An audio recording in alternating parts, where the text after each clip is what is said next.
El estruendo del camión de basura despertó a Rosa antes del amanecer. Sus pequeños pies descalzos tocaron el piso de tierra mientras escuchaba a su abuela Carmen trajinar en la cocineta de lámina. El olor a café recién hecho se mezclaba con el perpetuo hedor del vertedero que rodeaba su casa. «Rosa, don Toño ya está descargando cartón nuevo», gritó Carmen desde afuera. «Date prisa antes que lleguen los demás». Rosa, con sus 11 años y la mirada perdida detrás de una venda desgastada, se movió con precisión entre los escasos muebles de la habitación. Sus manos encontraron el vestido gris, el único que le quedaba después que el anterior se deshiciera por el uso. «Ya voy, abuela», respondió mientras se vestía. El sonido de las gaviotas que sobrevolaban el vertedero le indicaba que serían cerca de las 5 de la mañana. El camión de don Toño traía el material más codiciado, cartón limpio de las tiendas del centro de Ciudad Juárez. Rosa y Carmen dependían de separar y vender ese cartón para sobrevivir. La competencia era feroz. Otras 20 familias vivían en el perímetro del vertedero. «Niña, ten cuidado con el hoyo nuevo que abrieron ayer», advirtió Carmen mientras guiaba a su nieta entre los montículos de basura. Rosa asintió. Sus oídos ya habían detectado la diferencia en el eco de los pasos alrededor del área. Don Toño las vio llegar y sacudió la cabeza con pesadumbre. «Carmen, Rosa, lo siento. Hoy solo traje la mitad de lo normal. La fábrica Montemayor cerró otra línea de producción y ya no generan tanto desperdicio». Carmen apretó los labios. «¿La Montemayor también?» Primero fue la maquiladora del sector 7, luego la empacadora. «Dicen que el dueño está desesperado», interrumpió don Toño mientras ayudaba a Rosa a palpar las cajas. «Eduardo Montemayor heredó la empresa de su padre y en menos de un año está al borde de la quiebra». Rosa continuó separando el cartón. Sus dedos ágiles distinguían entre diferentes calidades de material. El mundo de los negocios le resultaba tan ajeno como los colores que ya no recordaba, pero entendía bien lo que significaba quedarse sin sustento. «Abuela», susurró Rosa mientras trabajaba, «¿crees que vendrán más familias al vertedero si cierran la fábrica?» Carmen no respondió de inmediato. El ruido de más camiones aproximándose anunciaba la llegada de otros pepenadores. «Mejor nos apuramos, mijita. Hay que juntar lo más que podamos antes que llegue doña Lupita con su clan». El sol comenzaba a calentar cuando terminaron de apilar su modesta colección de cartón. Rosa percibió el cambio en la temperatura por el modo en que el metal de los contenedores crujía al expandirse. «Carmen, te cambio mi montón de aluminio por tu cartón», gritó Lupita desde la distancia. «Ni loca, Lupita.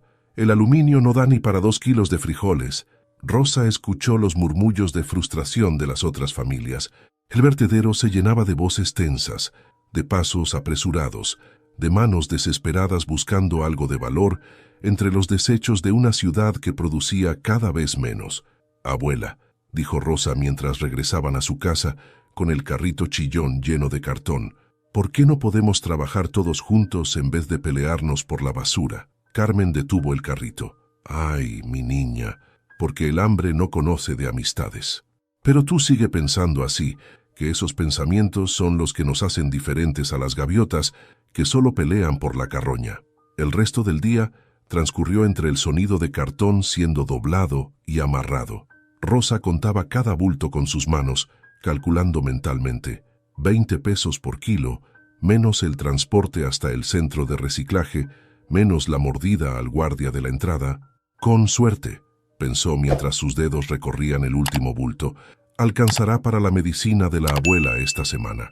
Las nubes comenzaban a agruparse sobre el vertedero y el viento traía ese olor metálico que anunciaba lluvia. «Rosa, aléjate de esa cerca». El grito de Carmen resonó en su memoria mientras yacía en la cama del Hospital General. El accidente había ocurrido hacía exactamente 2 años, pero el recuerdo ardía como si fuera ayer.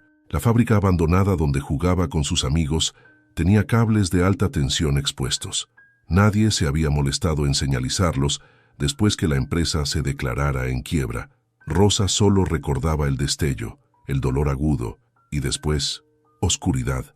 «Señora, la niña no volverá a ver», había dicho el doctor González, su voz cargada de una compasión que Carmen no necesitaba. «El daño en el nervio óptico es irreversible». Carmen vendió todo. la televisión, el refrigerador, hasta los aretes que su difunto esposo le había regalado en su boda. Visitaron 5 especialistas diferentes. Todos llegaron a la misma conclusión. «Abuela», susurró Rosa una noche, 2 semanas después de regresar a casa, «¿me voy a quedar así para siempre?». Carmen, sentada junto a la cama de su nieta, apretó su mano. «Mira, mijita, hay diferentes formas de ver el mundo». Esa noche marcó el inicio de su nueva vida. Carmen, que apenas había terminado la primaria, se convirtió en maestra. Le enseñó a Rosa a distinguir las monedas por su peso y textura, a doblar la ropa sin ayuda, a servirse agua sin derramarla. Los primeros meses fueron los más duros. Rosa se tropezaba constantemente, lloraba de frustración cuando no encontraba sus cosas, se negaba a salir de casa. Las burlas de algunos niños del vecindario no ayudaban. «¿Por qué Dios me castigó, abuela?», preguntaba entre sollozos. «Dios no castiga, mi amor, la vida simplemente sucede», respondía Carmen mientras le peinaba el cabello. «Además, tus otros sentidos se están volviendo más fuertes. ¿No has notado que ya puedes decirme cuándo va a llover antes que cualquiera?». Poco a poco, Rosa comenzó a mapear su mundo a través de sonidos y texturas: el chirrido de la puerta principal, el raspar de la escoba contra el piso de tierra, el tintineo específico de cada olla en la cocina. Cada sonido se convirtió en una referencia espacial. La decisión de mudarse al vertedero no fue fácil. El dueño de su antigua casa había duplicado la renta y la pensión por discapacidad que recibían apenas alcanzaba para comer. Carmen encontró un terreno barato en la periferia del basurero municipal, donde otras familias habían construido casas de lámina y madera. «Aquí podremos trabajar», explicó Carmen mientras construían su nueva casa. «Hay cartón, metal, plástico, todo se puede vender». Rosa descubrió que sus manos eran especialmente hábiles para distinguir diferentes tipos de materiales. Podía separar el aluminio del acero sin equivocarse, identificar distintas calidades de papel al tacto, encontrar cobre por su textura única. «Eres mejor que muchos con sus ojos buenos», comentaban otros pepenadores, sorprendidos por su eficiencia. Las pesadillas sobre el accidente fueron disminuyendo. Los recuerdos visuales se desvanecían gradualmente, reemplazados por un mapa mental de sonidos y sensaciones. Rosa aprendió a moverse con tal naturalidad que los vecinos nuevos a veces no notaban su ceguera hasta que veían la venda que protegía sus ojos sensibles. «¿No te da miedo vivir así?», le preguntó una vez la hija de doña Lupita. «¿Miedo de qué?», respondió Rosa mientras sus dedos clasificaban botellas de plástico. «El miedo está en no intentar vivir». Esa noche, mientras Carmen le cambiaba la venda, Rosa sonrió. «Abuela, ¿te acuerdas cuando me dijiste que hay diferentes formas de ver el mundo?». «Sí, mijita, tenías razón. Yo veo el mundo con mis manos, con mis oídos, y a veces creo que veo cosas que otros con sus ojos buenos no pueden ver». Los sonidos del vertedero tenían su propio lenguaje. Rosa había aprendido a interpretarlos como quien lee un libro. El rugir de cada camión era diferente. El de don Toño sonaba como un viejo resoplando.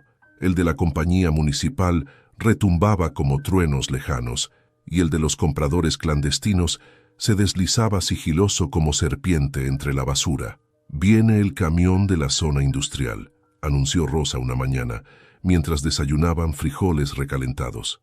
Carmen levantó la vista de su plato. «¿Cómo sabes que es ese?». «Por el silenciador roto. Hace un ruido como de lata arrugada cada 50 metros». El don especial de Rosa para los sonidos se había convertido en una ventaja para su supervivencia.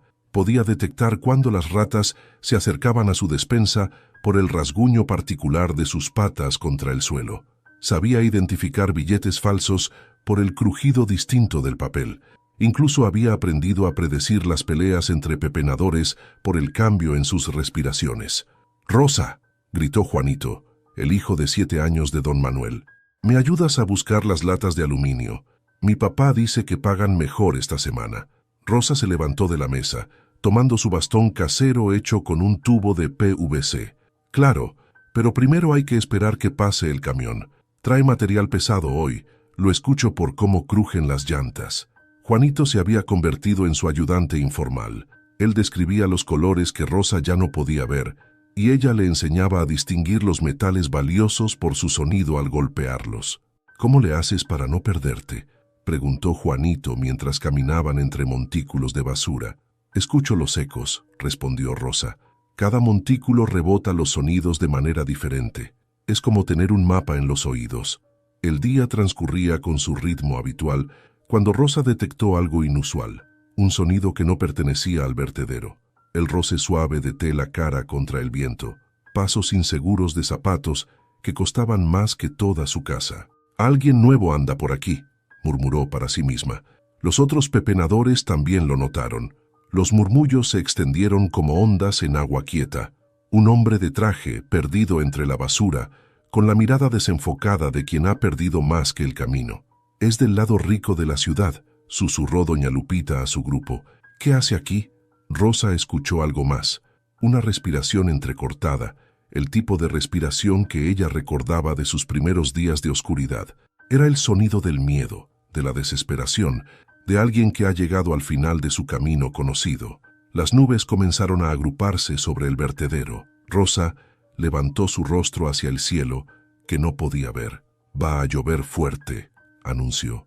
«El aire huele a tormenta». El extraño seguía merodeando, sus pasos cada vez más erráticos. Rosa notó que se dirigía hacia la zona más peligrosa del vertedero, donde el terreno era inestable por las lluvias recientes. «¡Abuela!», llamó Rosa.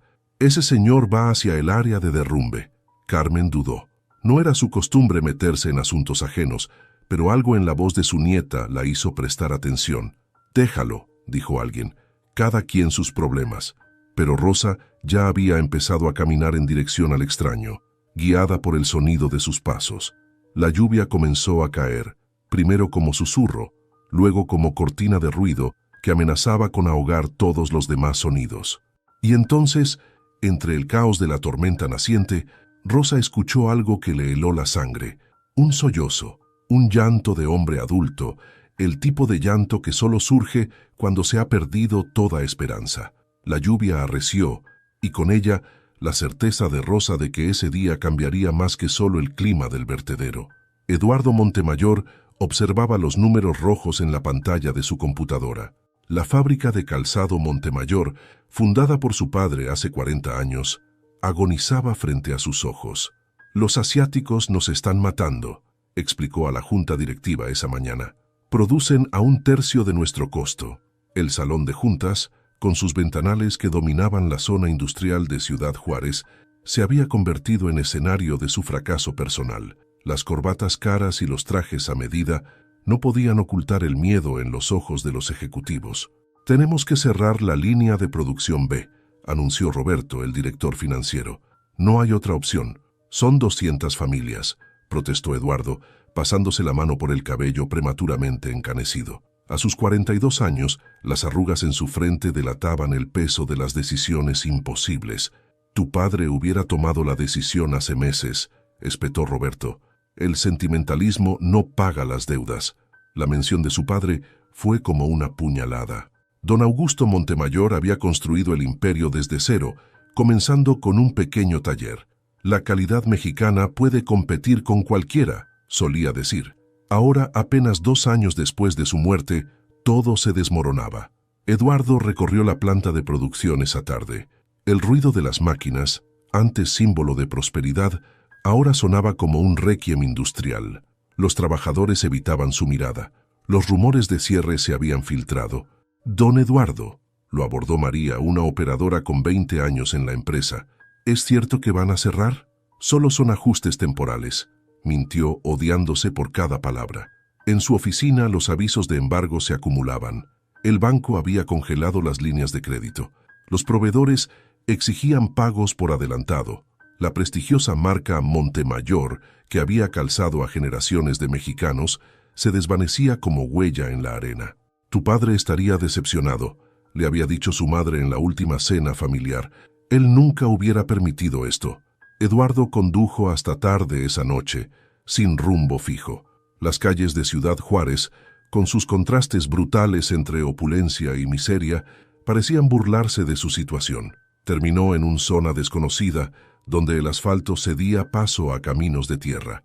El vertedero municipal se extendía ante él como una metáfora de su vida, una montaña de desechos bajo un cielo amenazante. Estacionó su Mercedes, ignorando las miradas curiosas de los pepenadores que se retiraban ante la inminente tormenta. Las primeras gotas de lluvia golpearon su traje italiano mientras caminaba entre la basura.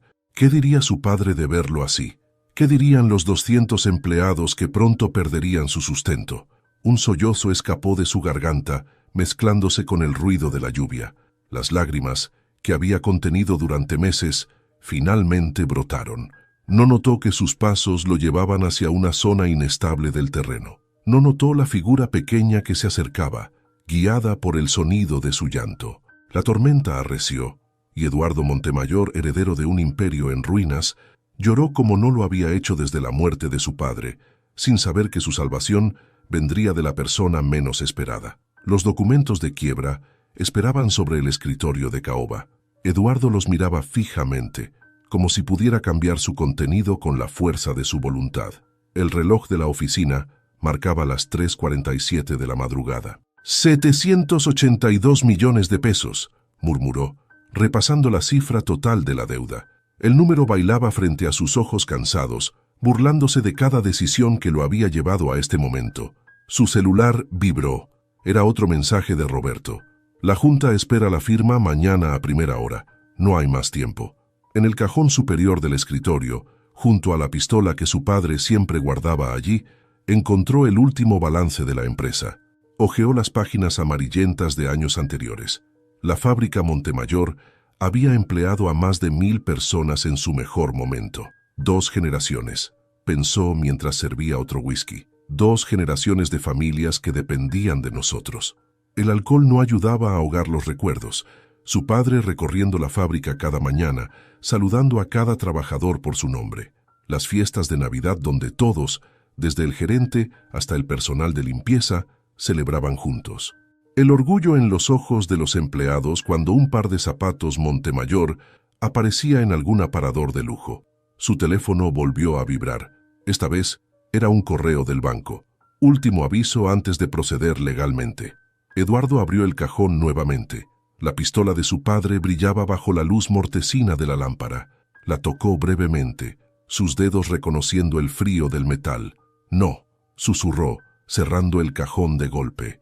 Necesitaba aire. Condujo sin rumbo por las calles desiertas de Ciudad Juárez.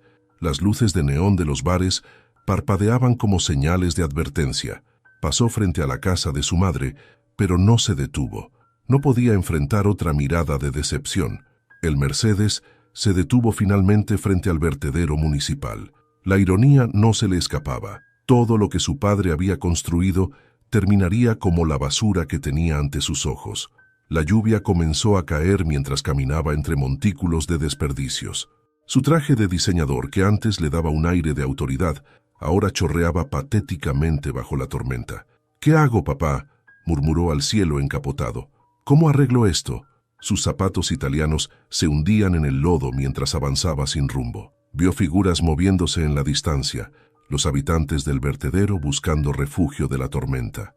En sus ojos, Eduardo podía ver el mismo miedo que había visto en sus empleados, el terror de no saber si habría comida mañana. Un sollozo escapó de su garganta, seguido por otro. Pronto estaba llorando abiertamente, sus gritos de frustración ahogados por el rugido de la tormenta.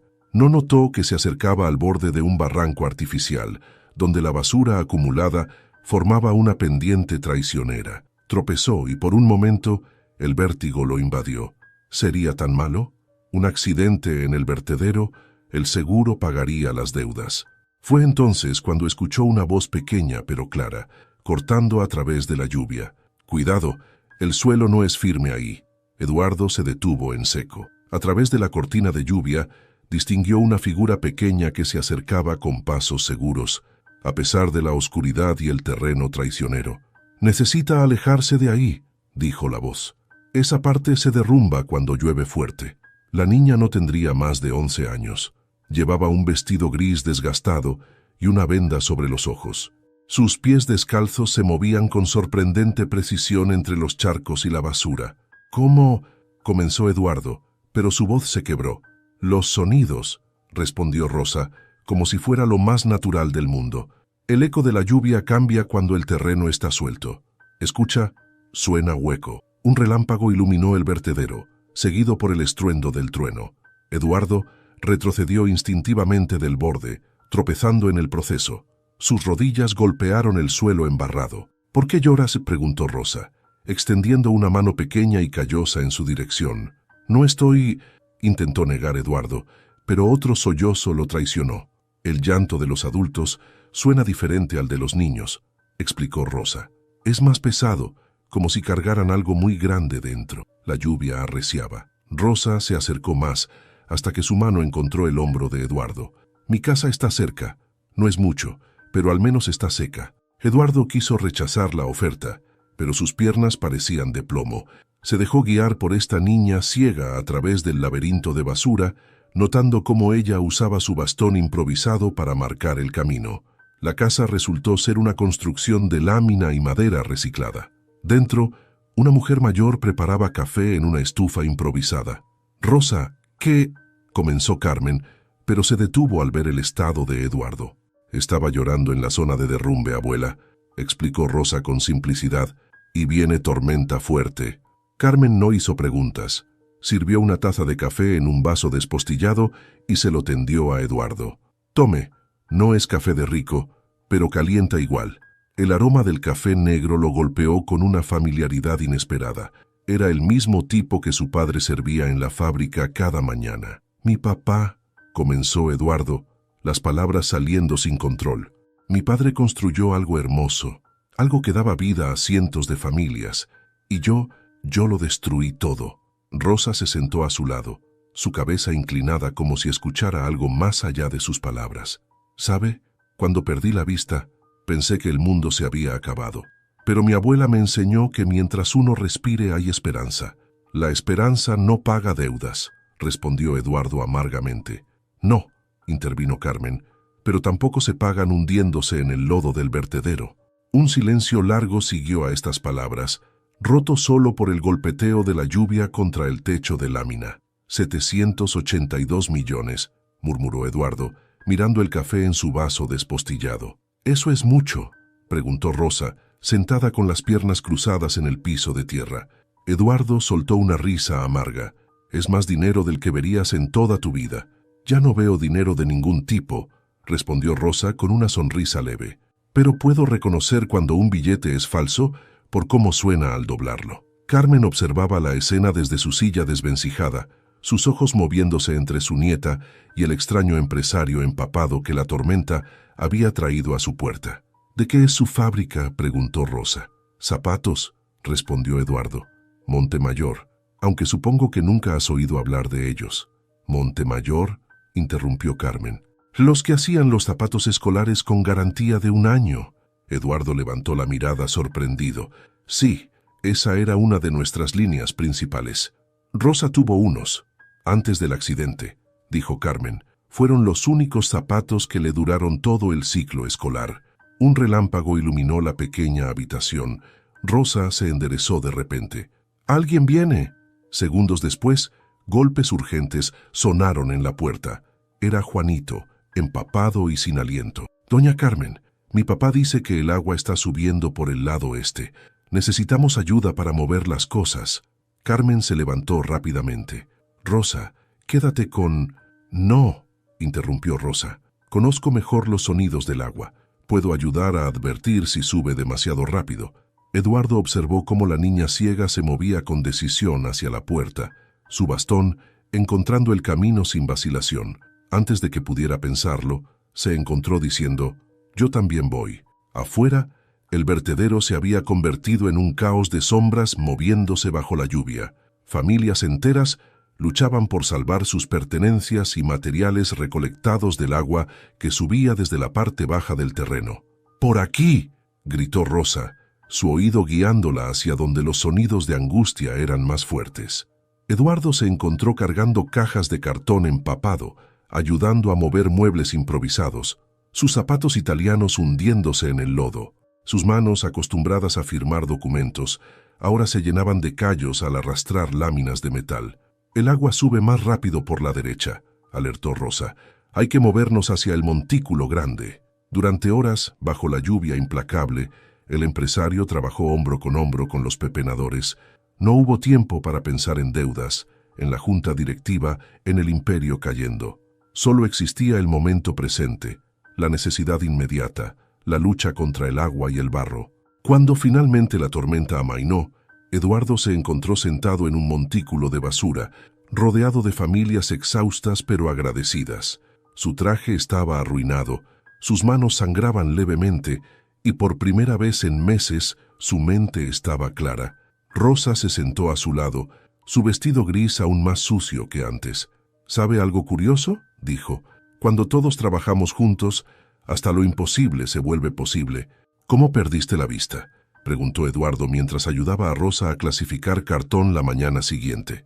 La tormenta había pasado, dejando tras de sí un vertedero transformado. El sol naciente revelaba los estragos de la noche anterior. Montículos de basura redistribuidos, charcos lodosos y docenas de familias evaluando los daños. «Cables de alta tensión», respondió Rosa, sus manos moviéndose con precisión sobre el material mojado. «En una fábrica abandonada. Nadie se molestó en desconectarlos cuando cerraron». Eduardo dejó de mover cartón. «¿Qué fábrica?». «La textilera del sector 7, la que quebró hace 3 años». El estómago de Eduardo se contrajo. Recordaba esa quiebra. Había sido uno de los primeros signos de la crisis industrial en Ciudad Juárez. Los dueños se declararon en bancarrota y desaparecieron, dejando la planta abandonada. «Este está muy mojado», dijo Rosa, descartando un pedazo de cartón. «No nos lo comprarán». «¿Cómo puedes distinguir?». «Por el peso y la textura. Cuando el cartón está demasiado húmedo se siente más pesado y las fibras se separan de cierta manera». Eduardo observó a la niña trabajar. Sus movimientos eran precisos, eficientes. No había desperdicio de energía, no había dudas. «Mi padre solía decir que la calidad está en los detalles», comentó Eduardo. «Mi abuela dice algo parecido», respondió Rosa. «Dice que la diferencia entre comer y pasar hambre está en saber distinguir lo bueno de lo malo, aunque no puedas verlo». A lo lejos, Carmen organizaba con otras mujeres la limpieza de las áreas más afectadas por la inundación. La comunidad del vertedero se movía como un organismo vivo, cada persona cumpliendo una función específica. «¿No pelean por los materiales?», preguntó Eduardo, recordando las disputas territoriales en el mundo corporativo. Rosa sonrió. «A veces, pero después de noches como la de ayer, recordamos que necesitamos más las manos que nos ayudan que las que nos quitan». El sol subía en el cielo mientras trabajaban.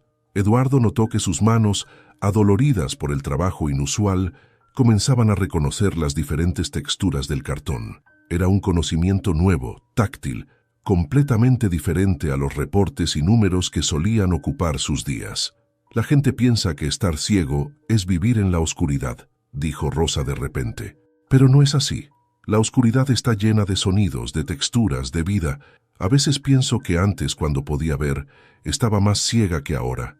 Eduardo miró sus manos sucias, luego a la niña, luego al vertedero bullendo de actividad. «Mi padre», comenzó, su voz quebrándose levemente. «Siempre decía que una empresa es como una familia, que cada trabajador era parte de algo más grande». «¿Y usted qué piensa?», preguntó Rosa, sus manos nunca dejando de trabajar. «Pensaba que eran palabras bonitas, nada más, que los números eran lo único real. ¿Y ahora?». Eduardo guardó silencio, observando cómo la comunidad del vertedero se recuperaba de la tormenta, unida en su lucha por la supervivencia. «Ahora», murmuró, «ahora no estoy tan seguro». Eduardo llegó a su oficina antes del amanecer. No se había molestado en cambiarse el traje sucio. Las manchas de lodo y el desgaste eran un recordatorio tangible de la noche anterior. «¿Qué te pasó?», preguntó Roberto, encontrándolo revisando antiguos archivos de la empresa. «La junta empieza en 1 hora. Los documentos de quiebra». «Cancela la junta», interrumpió Eduardo sin levantar la vista. «¿Perdiste la cabeza? ¿Los acreedores?». «Los acreedores pueden esperar un día más». Eduardo extrajo un folder amarillento. «¿Sabes qué es esto?». Roberto se ajustó las gafas. «El programa original de capacitación de mi padre. El programa que construyó esta empresa». corrigió Eduardo. Cuando mi padre y el tuyo empezaron no tenían nada. Capacitaron a cada trabajador desde cero. Eso fue hace 40 años. El mercado era diferente. Eduardo extendió sobre su escritorio los documentos que había estado estudiando toda la mañana. Mira esto. Nuestros costos de producción se triplicaron en la última década. ¿Por qué? ¿La competencia asiática? No. Es porque dejamos de fabricar nuestros propios componentes. Porque empezamos a importar todo, desde los cordones hasta las suelas. Roberto se dejó caer en una silla. Eduardo, no podemos competir con los costos laborales asiáticos. No necesitamos hacerlo. Eduardo sacó más documentos.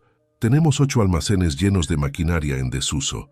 Máquinas que mi padre compró para fabricar componentes. Esa maquinaria es obsoleta. Es funcional y podemos modificarla.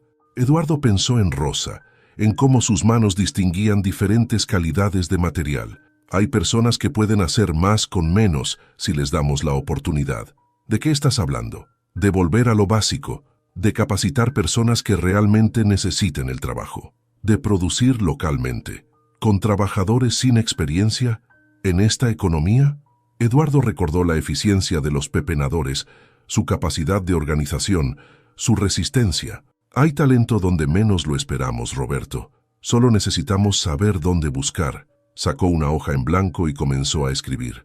Necesito que convoques una nueva junta, no con los acreedores, sino con los supervisores de planta, los que realmente conocen la producción. Eduardo, y necesito los planos del almacén del sector 7, el que está junto al vertedero municipal. Roberto lo miró como si hubiera perdido la razón. Tal vez lo había hecho.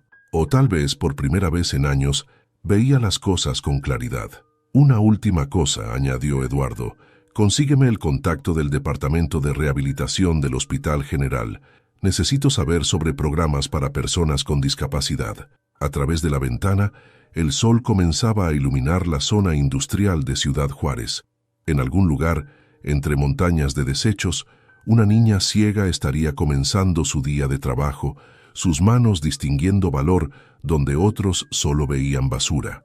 ¿Estás seguro de esto, don Eduardo?, preguntó Ramiro, el supervisor más antiguo de la fábrica, mientras recorrían el almacén abandonado. Esta zona no es muy segura. El almacén del sector 7 se alzaba como un gigante oxidado junto al vertedero municipal. Los grafitis cubrían sus paredes exteriores y la maleza crecía entre el concreto quebrado. ¿Cuánto costaría rehabilitarlo?, preguntó Eduardo, esquivando un charco de agua estancada. Con todo respeto, jefe, esa no es la pregunta importante. Ramiro se detuvo, secándose el sudor. ¿Por qué quiere mover parte de la producción aquí? Tenemos una fábrica perfectamente funcional en la zona industrial. Sígueme. Eduardo lo guió hasta la parte trasera del almacén. Desde allí podían ver el vertedero en toda su extensión. Docenas de familias trabajaban bajo el sol, clasificando materiales. ¿Ves a esa niña?, señaló Eduardo.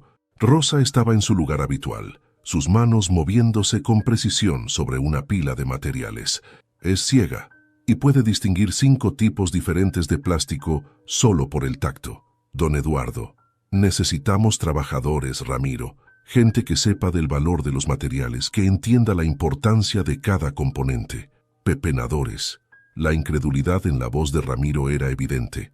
Personas, corrigió Eduardo, con habilidades que no sabían que tenían. Regresaron al interior del almacén. Las viejas máquinas cubiertas de polvo esperaban como dinosaurios dormidos.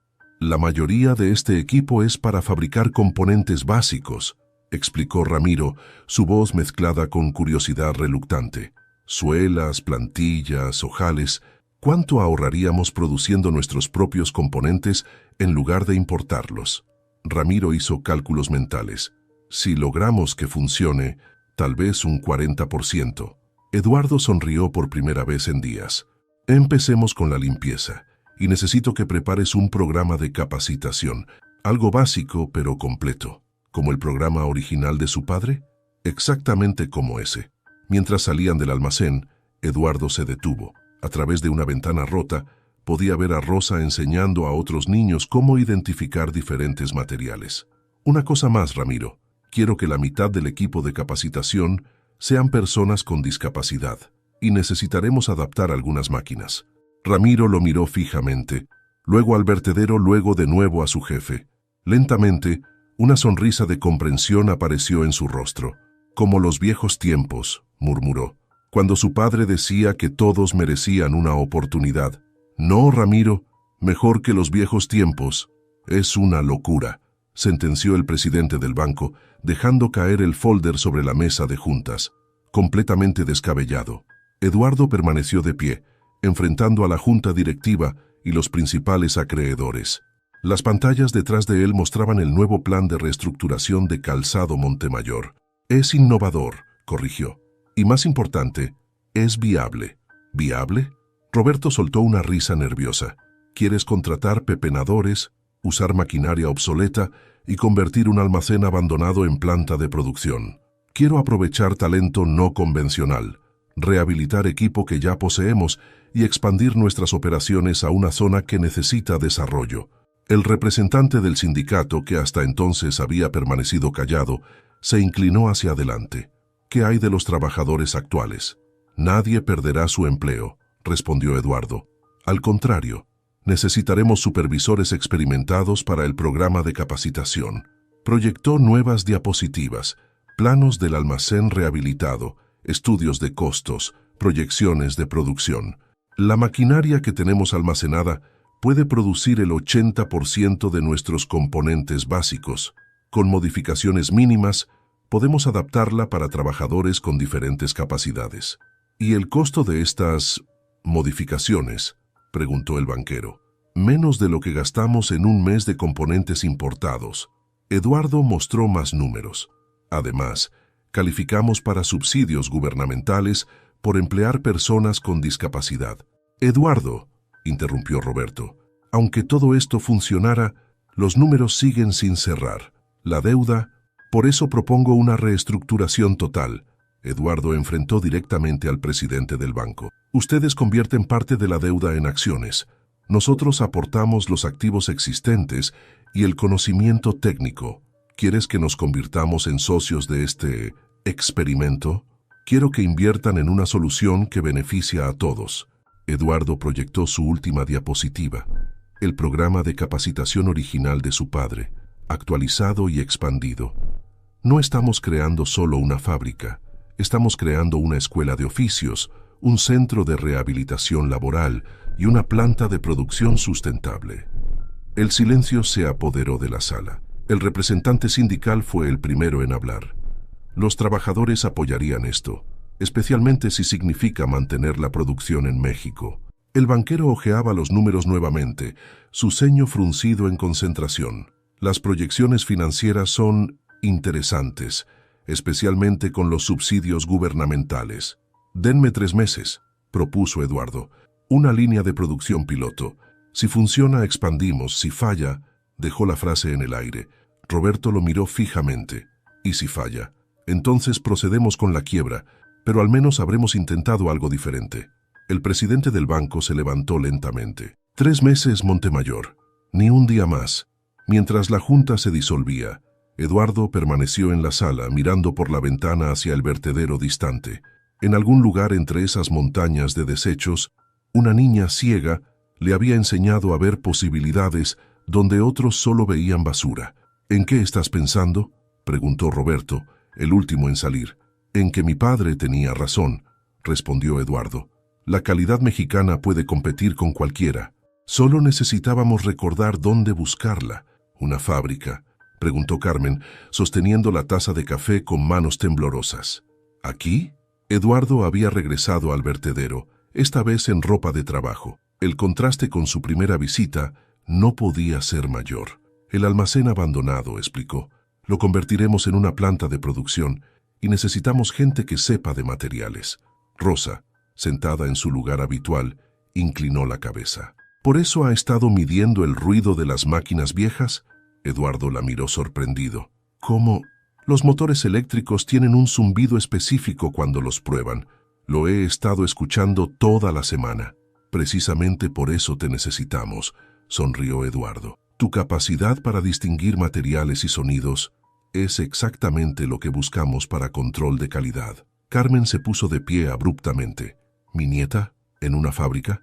con capacitación completa, salario fijo, seguro médico, pero es ciega. Por eso será perfecta para el puesto. Eduardo se volvió hacia Rosa. ¿Recuerdas cómo distingues diferentes tipos de plástico y metal? Rosa asintió. Necesitamos enseñarle eso a otros. Y necesitamos a alguien que pueda verificar la calidad de los materiales por tacto y sonido. Un murmullo se extendió por el vertedero. Otras familias se habían acercado, escuchando la conversación. ¿Cuánta gente necesita?, preguntó don Manuel sosteniendo la mano de Juanito. Para empezar, 30 personas. Si funciona más. ¿Y el transporte?, preguntó doña Lupita. Está lejos de la parada de camión.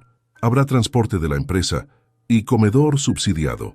Los murmullos aumentaron. Décadas de promesas rotas habían enseñado a esta comunidad a desconfiar de ofertas que sonaban demasiado buenas. ¿Por qué?, preguntó finalmente Carmen. ¿Por qué nosotros? Eduardo miró a su alrededor, a las familias que habían sobrevivido años en el vertedero, clasificando, recuperando, reutilizando. Porque ustedes entienden el valor real de las cosas, respondió. Porque han hecho más con menos toda su vida. Y porque... Se detuvo mirando a Rosa. Porque alguien me enseñó que a veces necesitamos perder algo para ver realmente. Rosa sonrió. ¿Cuándo empezamos? Las inscripciones comienzan mañana. El curso de capacitación dura un mes. ¿Y los que no sabemos leer?, preguntó alguien desde atrás. Para eso es la capacitación, respondió Eduardo. Mi padre construyó esta empresa enseñando desde cero. Nosotros haremos lo mismo. Mientras el sol se ponía sobre el vertedero, las familias discutían la propuesta, algunos escépticos, otros esperanzados, todos conscientes de que algo estaba cambiando. «Abuela», dijo Rosa suavemente, «¿podemos intentarlo?» Carmen miró a su nieta, luego a Eduardo, luego al almacén distante que pronto podría transformar sus vidas. «Podemos», respondió finalmente, «podemos intentarlo». «No puedo creer que esté haciendo esto», murmuró Roberto, mientras recorría el nuevo centro de capacitación instalado en el almacén rehabilitado. La transformación era notable. Donde antes había polvo y abandono, ahora brillaban pisos pulidos y máquinas restauradas. En una esquina, Rosa dirigía una sesión de control de calidad, enseñando a otros trabajadores a identificar defectos por tacto. «Necesito que revises estos documentos», dijo Eduardo, extendiendo una carpeta. «Son los estatutos de la fundación». Roberto hojeó los papeles. «¿Fundación Rosa? Un centro de capacitación y rehabilitación laboral», explicó Eduardo. «Independiente de la fábrica, pero trabajando en conjunto». En el área de producción, los primeros graduados del programa ya operaban las máquinas modificadas. Había guías táctiles en el suelo, señalización en braille y un sistema de alarmas que utilizaba diferentes tonos para distintas situaciones. «Los costos de producción han bajado un 30%, admitió Roberto. «Y la calidad, bueno, no hemos tenido un solo lote rechazado desde que implementamos el nuevo control de calidad». Eduardo observó cómo Rosa corregía gentilmente la técnica de un compañero. «No es solo sobre producción, Roberto, es sobre dignidad». «El banco está impresionado», continuó Roberto. «Están considerando expandir el programa a otras empresas. Por eso necesitamos la fundación, para sistematizar el modelo, hacerlo replicable». Una alarma musical sonó, indicando el cambio de turno. Los trabajadores se movían con confianza, algunos guiados por bastones, otros por compañeros, todos parte de una coreografía bien ensayada. «Tu padre estaría orgulloso», dijo Roberto suavemente. «No es mi mérito», respondió Eduardo. «Todo comenzó con una niña que me enseñó a ver en la oscuridad». En su oficina improvisada, Carmen revisaba los registros de asistencia. De las 30 personas iniciales, el programa había crecido a más de 100. La lista de espera seguía creciendo. «Don Eduardo», llamó desde la puerta. Llegaron los resultados del hospital. Eduardo tomó el sobre con manos temblorosas. Los médicos habían estado estudiando el caso de Rosa, explorando nuevas opciones de tratamiento. «Hay posibilidades», leyó en voz alta, «con cirugía y terapia». «No quiero ver», interrumpió Rosa, que había entrado silenciosamente. «Al menos no todavía. Pero Rosa, primero quiero terminar de entrenar a mi equipo», sonrió. «Además, he aprendido que hay diferentes formas de ver el mundo». Eduardo miró a su alrededor. La fábrica zumbando con vida nueva, los trabajadores moviéndose con propósito, la dignidad recuperada en cada rostro. Sí, respondió, definitivamente las hay. La recuperación será gradual, explicó el doctor González, señalando las imágenes en su monitor. El nervio óptico muestra signos de regeneración parcial. Rosa estaba sentada en la camilla del hospital, sus manos jugando nerviosamente con el borde de su vestido nuevo. Ya no era el gris desgastado de antes, ahora vestía el uniforme azul de calzado Montemayor. ¿Dolerá?, preguntó, su voz apenas un susurro. La cirugía se realiza bajo anestesia general, respondió el doctor. Después, durante la rehabilitación, no pregunto por mí, interrumpió Rosa. ¿Mi abuela le dolerá ver si no funciona?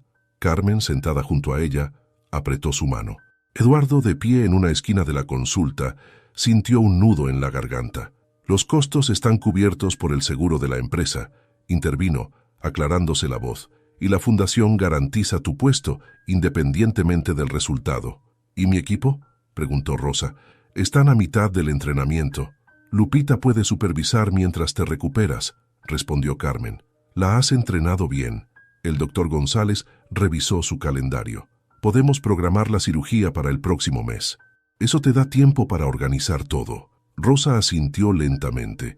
Sus manos, las mismas que habían enseñado a docenas de personas a ver con el tacto, ahora temblaban ligeramente.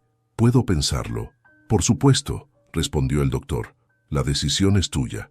De regreso a la fábrica, el ambiente era diferente. Los trabajadores se movían con una mezcla de eficiencia y camaradería que hacía parecer mentira los pronósticos pesimistas de hacía solo unos meses. «La producción aumentó otro 15%, informó Ramiro, alcanzándolos en la entrada, y el nuevo sistema de control de calidad está funcionando mejor que el anterior». Rosa sonrió, reconociendo los sonidos familiares de las máquinas. «El motor 3 necesita mantenimiento», comentó casualmente. Su vibración cambió. Ramiro hizo una nota mental, ya acostumbrado a confiar en el oído extraordinario de Rosa. En la sala de capacitación, su equipo la esperaba. 15 personas, cada una con su propia historia de superación, aprendiendo a transformar sus desafíos en fortalezas. «¿Qué les dijeron en el hospital?», preguntó Juanito, ahora aprendiz en el área de diseño. Rosa respiró profundo. «Hay posibilidades», respondió. Pero tienes miedo», completó Carmen. «No de la operación», explicó Rosa. «Tengo miedo de perder esto, de perder mi forma de ver el mundo». Eduardo, que había permanecido en silencio, se acercó. «Rosa, ¿recuerdas lo que me dijiste la noche que nos conocimos? Que mientras uno respire hay esperanza, y que a veces necesitamos perder algo para ver realmente», añadió Eduardo. «Tal vez ahora es momento de ganar algo sin perder lo que has construido».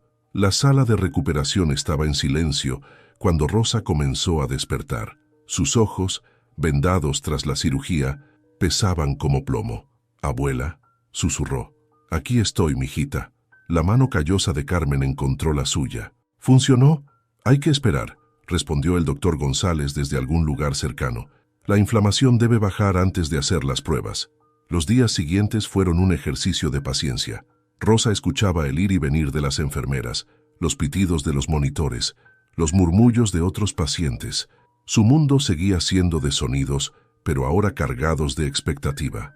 En la fábrica, su equipo mantenía todo funcionando. Lupita había resultado ser una excelente supervisora temporal, y el sistema que Rosa había ayudado a crear operaba con precisión. «Los pedidos siguen aumentando», informaba Eduardo durante sus visitas diarias.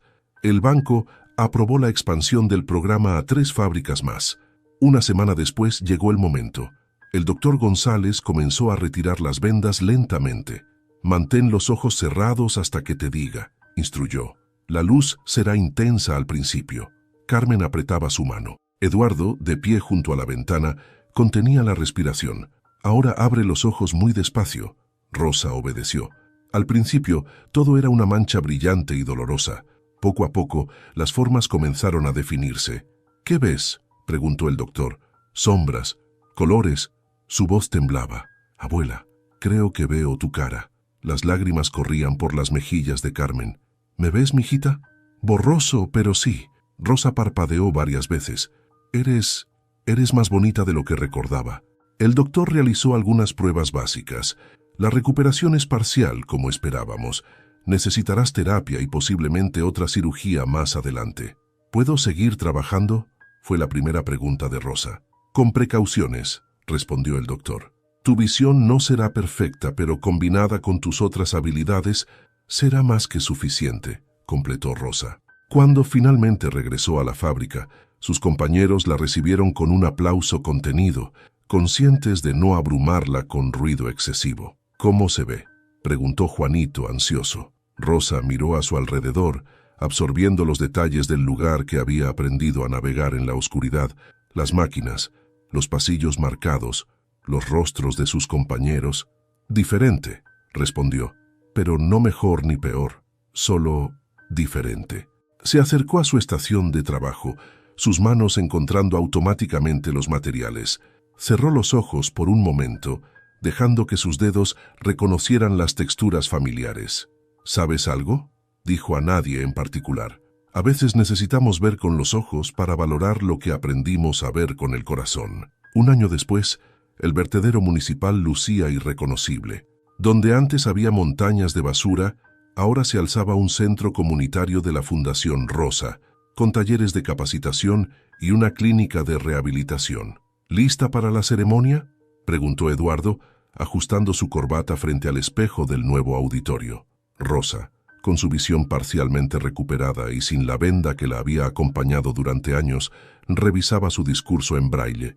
Aunque podía ver lo suficiente para desenvolverse, sus dedos seguían siendo sus mejores aliados.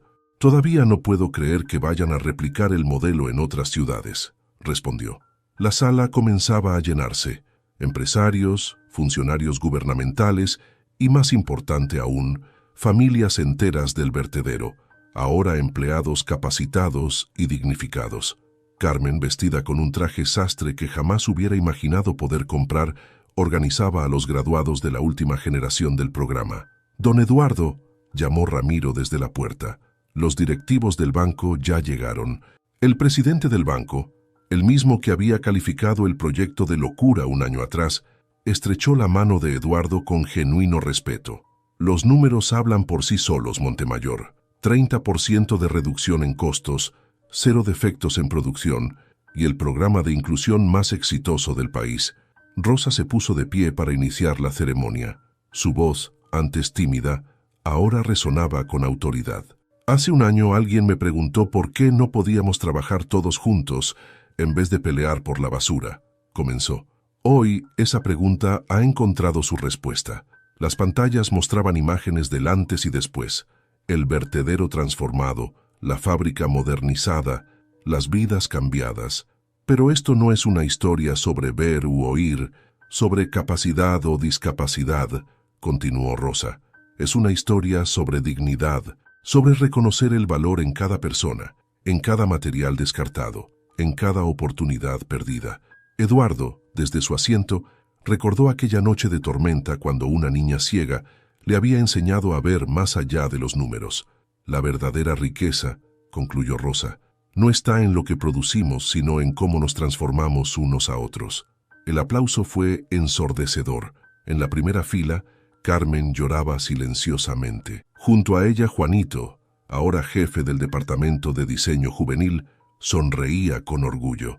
La fábrica Montemayor no solo se había salvado, se había reinventado, y en el proceso había demostrado que las segundas oportunidades no son solo para las empresas, sino para las personas. ¿Sabes algo, papá?, murmuró Eduardo, mirando el retrato de don Augusto que presidía la sala. Tenías razón, la calidad mexicana puede competir con cualquiera, solo necesitábamos aprender a verla con otros ojos.